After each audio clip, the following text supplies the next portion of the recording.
但係功臣都可以話係全香港最忠心嘅馬之一，佢哋估計喺我馬房算係最忠心。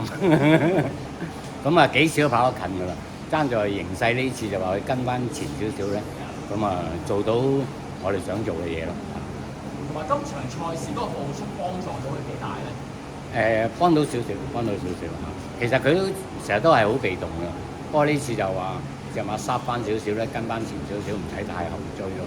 咁啊啱好移出嚟追得到咯，做翻佢自己應該做到嘅嘢咯。過往你都曾經安排過試跑馬地1650啦，最終轉翻嚟田草14啦，因為始終都係發現係田草可能啱佢發揮。喺沙田喺亮相圈咧，佢穩定過喺跑馬地啦。行亮相圈嚟入下情緒穩定啲。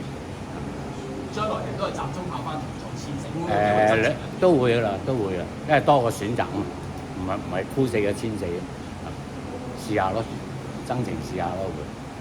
再次多謝細哥，感謝你。